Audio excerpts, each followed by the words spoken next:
Donc, Allô?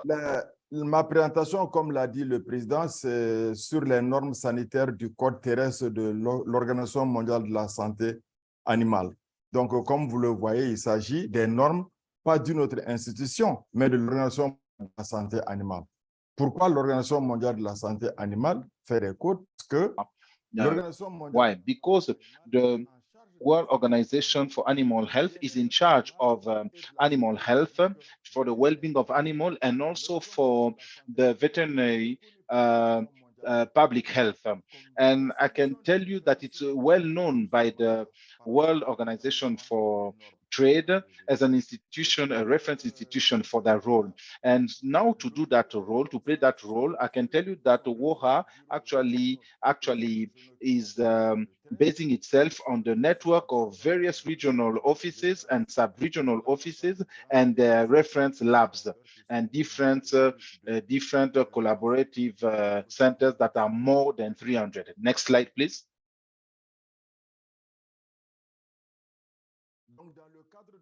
So in its role, the World Organization of Animal Health develops and publishes the standards, and these health standards, the way we call them, are there actually to regulate the trade of the animals and the animal products for surveillance and control of animal diseases, and also for the health security of, and also to make sure that we have the health security of food, and also to make sure that we have the well-being of various animals and all the animals. Sorry, and I can tell you that we also have biological standards for the tests of diagnosis and also for the vaccines that are actually the structures that we have been talking about this morning. So these standards, once they are adopted during the general sessions in the month of May of each year, and this when these standards are adopted, and they are adopted by consensus, and I can tell you that these standards are adopted following the principle one country, one vote. Next slide, please.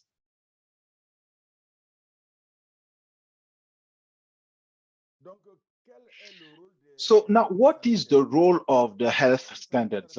These health standards can help us to improve the security of international business for animals and animal products. It also encourage and facilitate harmonization of national legislations and also measures to fight these diseases.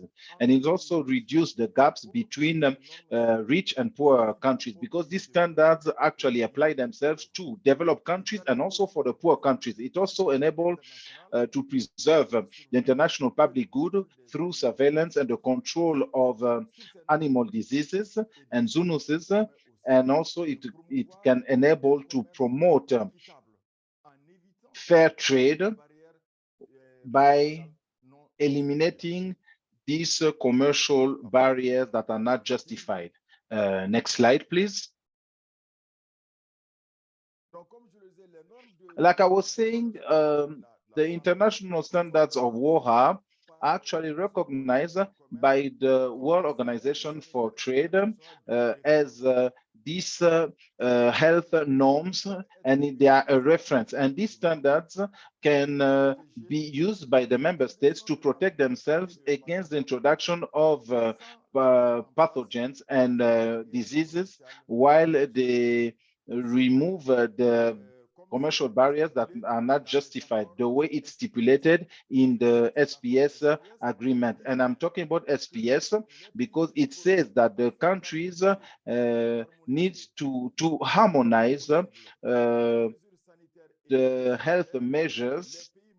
Countries, member states need to establish their health measures on the basis of standards and guidelines and recommendations that are international. So when we are talking about international recommendation, here we are talking about, when we're talking about the World Trade Organization, we are talking about the rules as far as health rules are concerned. Next slide, please. Next slide. So what do we have in the code? Yes, the health code. So the health measures have been developed according to what principle? So now I'm going to give you four main principles. The recommendations are formulated on a scientific basis, and they are aligned with the obligations of the World Trade Organization. They also uh,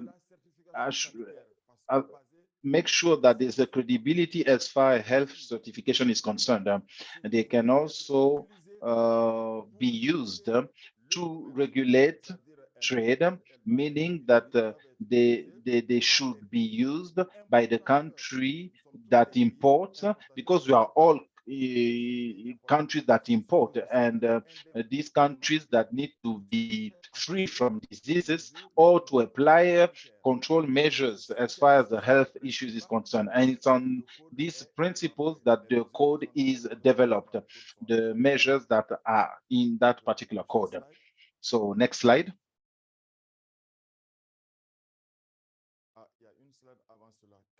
There's a slide before that. What do we have in the code? There's a slide. There's a slide that you've jumped. No, before that, before principles of code. Yes. What do we have in the code? In the code, you'll see the measures that have been recommended to the various veterinary authorities or the relevant authorities. Why? To establish health regulations for the importation. It's very important for the importation without danger of animals and animal products, and also to avoid commercial barriers that are not justified. And like I was saying, according to the principle of the SPS agreement, the standards can be used as a reference by the countries for the harmonization of the national legislations and measures for the fight. And that's what is inside the code. Now we are going to say what we have in the code, within the code. Next slide. Next slide. Yes, sir. So we are going to talk concretely of the health code of WOAH. I know that many people have consulted the health code of animal health. I know there's also another code for aquatic animals, but here we are talking about the terrestrial animal health code. It's structured in two volumes. It has two volumes. The volume 1 that has 7 titles or sections, and we also have a volume 2 that is specifically dedicated to diseases. And here we have 73 chapters. Next slide. So what do we have in volume 1? Volume 1 has horizontal chapters, meaning that they apply to all, they're applicable to all the diseases. We say that we have 73 chapters, but all these chapters have as an introduction those horizontal chapters that we need to consult before we move to the specific chapters of the diseases. Something that is also of interest to us. Here I'm talking about the contagious bovine pleuropneumonia. And the guide for the users is very important. You have a preface that is done by the Director General of WOAH, and then you have a glossary. The glossary, basically, we are talking about definitions, all the words that are used, the concepts that are being used by the code that are defined by in that part in the glossary. And then you have the 7 other chapters. The first chapter, it's about the diagnostic, surveillance, and the notification of the animal diseases. And then you have the second chapter that talk about risk analysis. And then you have Chapter 3 that talks about quality of veterinary services, and Section 4 that talk about prevention and control of diseases. Those are general recommendations. And then you have a Section 5 that talk about commercial measures, the importation procedures and exportation procedures, and also veterinary certification that I was talking about. And you have the last 2 chapters that are dedicated to veterinary public health. That's for Section 6, and animal well-being. That is section number 7. Next slide.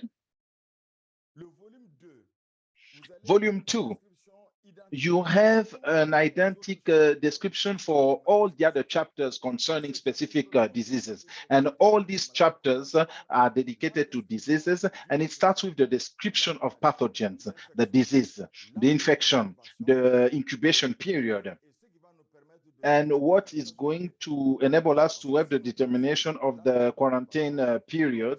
Because if we know the incubation period, it will enable us to determine the quarantine period and the various mitigation procedures for the risks. And we have a part that is actually consecrated for the determination of the status of a country, of an area, or of a unit. And that's in relation to an establishment, suspension of its status, or to the recovery of this status.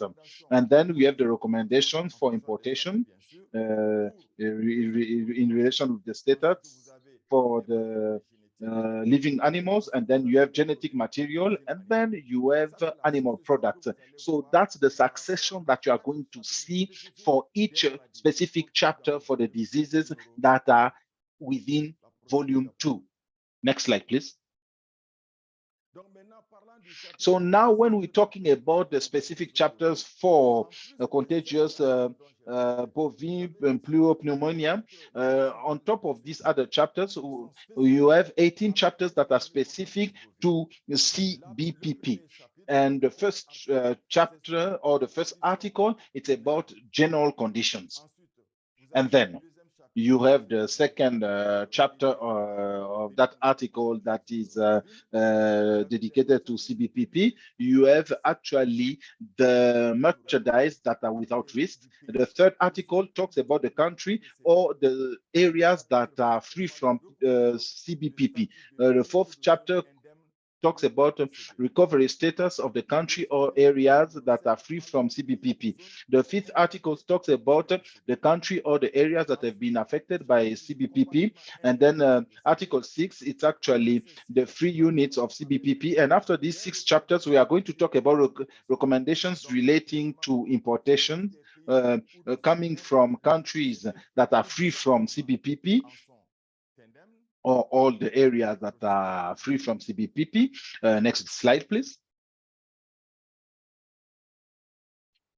Next slide. And now we have the recommendations that are coming from the countries that have been affected. Now we first talked about the countries that were free from CBPP. Now we have the countries that are actually affected by that have been affected by CBPP. So now we are talking about the different areas, and then you have the recommendations related to the importations coming from the countries that have been affected, and then we have recommendations regarding the importations coming from countries that are free from CBPP, and then we have recommendations regarding importations from countries that have been affected by CBPP. And then next slide.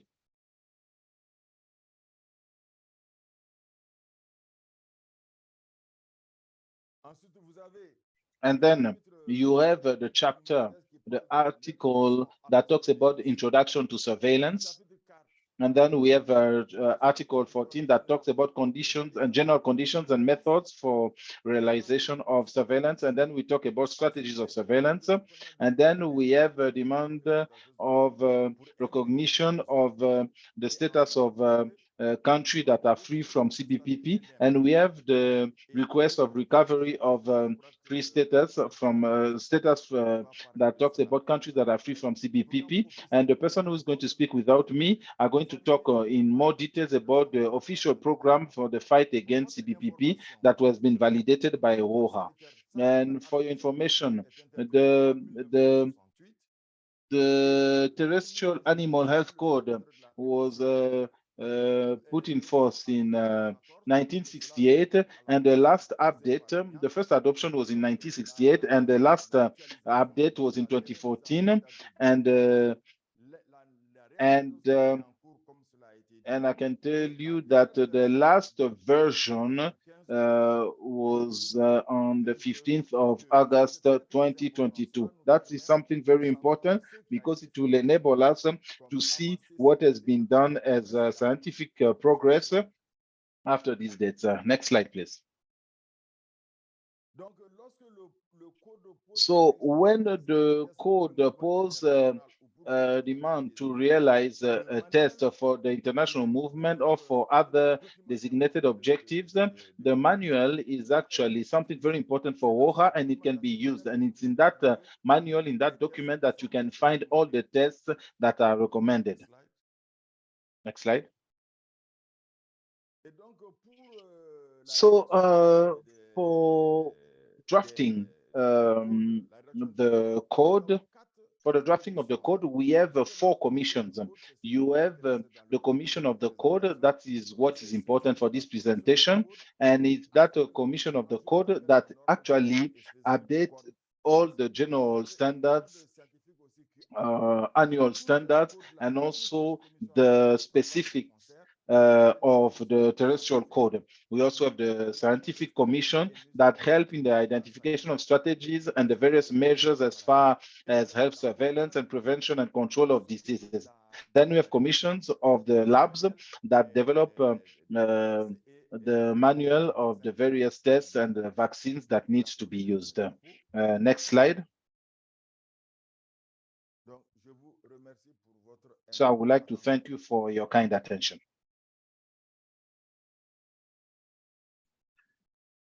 Thank you very much, Dr. Karim, for that very nice presentation.